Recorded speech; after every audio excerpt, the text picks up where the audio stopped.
Tu es la somme des 5 personnes que tu côtoies le plus. Et c'est pas moi qui le dis, c'est Jim Rohn. Ton réseau, et même plus simplement les gens que tu fréquentes au quotidien, ont beaucoup plus d'influence sur toi que tu ne l'imagines. Et savoir bien s'entourer, c'est une vraie compétence parmi les plus sous-cotées. Aujourd'hui, je vais t'expliquer pourquoi un bon entourage et un réseau solide peuvent transformer des opportunités, stimuler la croissance et t'aider à atteindre tes objectifs.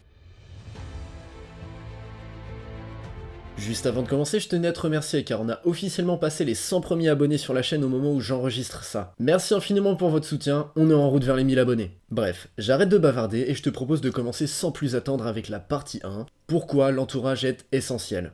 Bon, j'imagine que t'as déjà remarqué que tes humeurs et tes actions changent en fonction des personnes que tu fréquentes. Mais peut-être que tu ne te rends pas encore compte à quel point c'est déterminant dans la trajectoire que tu vas prendre. Donne-moi 2 minutes pour t'expliquer à quel point cet aspect de ta vie peut autant être le tremplin vers ton succès que l'appel qui creuse ta tombe. Ok, ça va être chiant rapidement, mais je vais devoir te parler de contagion émotionnelle. Promis, ça dure pas longtemps. En gros, la contagion émotionnelle, c'est le nom donné au phénomène par lequel les émotions se transfèrent d'un individu à un autre, le tout rapidement et de manière inconsciente. Ça implique notamment une imitation automatique, des expressions faciales, des postures et des comportements. Le tout conduisant à une synchronisation émotionnelle entre les individus. Si le sujet t'intéresse, j'ai trouvé une étude réalisée par Delphine Van Oerbeke, j'espère que j'écorche pas trop son nom de famille, qui date de 2009 sur le sujet. C'est le premier lien que tu trouveras dans la description. Si je commence la vidéo par te rabâcher un cours de sciences humaines, c'est pas pour t'endormir. Mais c'est bien pour que tu comprennes que quand je te parle d'influence de ton entourage, c'est pas une opinion.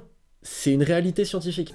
De toute façon, j'aurais pu même ne pas te parler de ça, tu vois forcément ce que je veux dire. Tu connais cette personne qui, quoi que tu fasses, elle va réussir à te coller un bad mood. Fût-elle un collègue, un ami ou un conjoint. Mais même moi, hein, j'ai été ce pote déprimé et déprimant. Et il y a des gens, ça aurait été la dernière chose qu'ils ont connue de moi et c'est terrible. Et au contraire, on connaît tous cette personne ultra rayonnante, qu'on admire pour son côté solaire et sa capacité à tout nous faire apparaître sous un bon jour. Tu l'as vécu, je l'ai vécu, je pense que c'est clair, je te propose de passer à la partie 2. L'impact du réseau professionnel. Tout ce que je t'ai dit pour le côté personnel, ça marche pour le côté professionnel et entrepreneurial. Je vais prendre un exemple pour que tu comprennes mieux. Va savoir pourquoi, mais en ce moment, il y a une trend parmi mes amis. C'est-à-dire qu'ils ont tous décidé de devenir opticiens. Eh bien, à force de les côtoyer chaque jour, j'en apprends un peu plus sur les matériaux de fabrication des lunettes, comment les entretenir, le fonctionnement des corrections, la manière de les marketer, etc., etc. Et le tout, alors même que je n'ai aucune compétence de base ou même notion d'étude en termes d'optique. Eh bien, sache que peu importe la niche dans laquelle tu évolues, ce phénomène sera répliqué. Et il le sera d'autant plus que les gens avec qui tu t'entoures sont plus expérimentés que toi. Tu veux progresser en sport?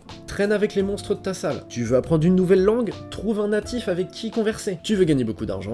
Demande à des gens qui ont gagné beaucoup d'argent comment ils ont fait. Regarde, moi. Pourquoi j'ai déménagé à Blois? Tout simplement parce que les créateurs de contenu que je connais qui ont des millions d'années-lumière d'avance sur moi, bah ils habitent là, et pour ma chérie aussi, parce que j'aime ma chérie. Mais elle se lance sur les réseaux aussi cette année, donc ça compte quand même. L'immobilier c'est pareil, j'avais besoin de prendre rapidement en compétences et en contact. Bah je suis littéralement devenu négociateur immobilier, c'est pas une blague. Alors je suis d'accord avec toi, c'est un move extrême.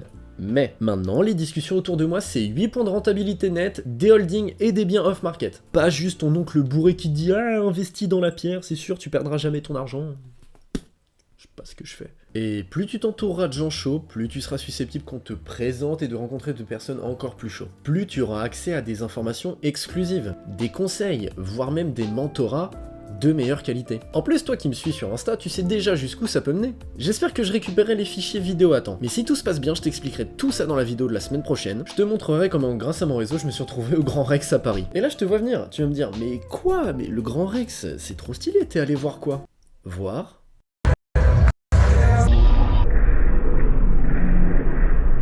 Stop! Je vais pas tout spoiler ici, en plus c'est même pas le sujet de la vidéo. T'es distrait aujourd'hui, j'aime pas ça. Reprenons. Maintenant je te l'accorde, cette histoire de réseau, tout ça, ça demande du travail.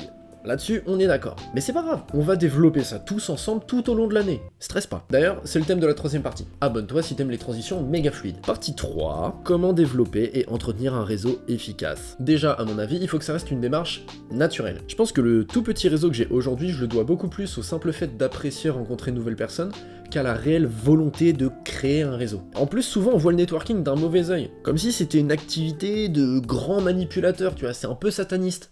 Frérot, la manière dont j'ai rencontré mon mentor et accessoirement ami Maxence, y a pas plus con. On était à Paris avec mon meilleur pote, et on a envoyé un vieux t'es chaud training tout sec, et bah 3 heures et une menace de violence physique plus tard, BAM! tu parles d'une action de réseautage. Et je te promets que 90% du temps, c'est pas plus compliqué que ça. Et ça, c'est la première barrière que tu peux déjà t'enlever. Si tu sollicites poliment quelqu'un pour le rencontrer, eh bien, probablement qu'il ou elle acceptera. Après, bien sûr, plus tu vises haut, plus tu devras montrer la valeur qu'apportera le fait de te rencontrer à la personne en question. C'est normal. Rien ne doit être à sens unique. Le but, c'est de rester authentique dans tes relations.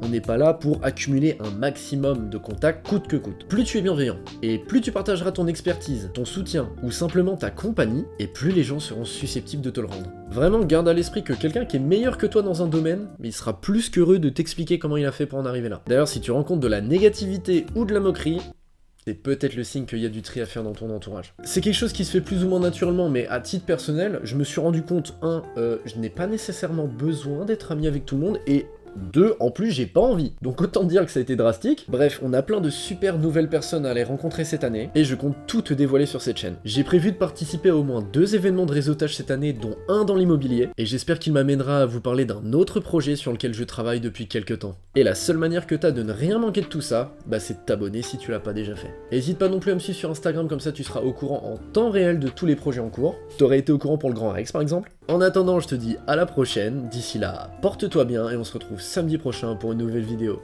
Ciao.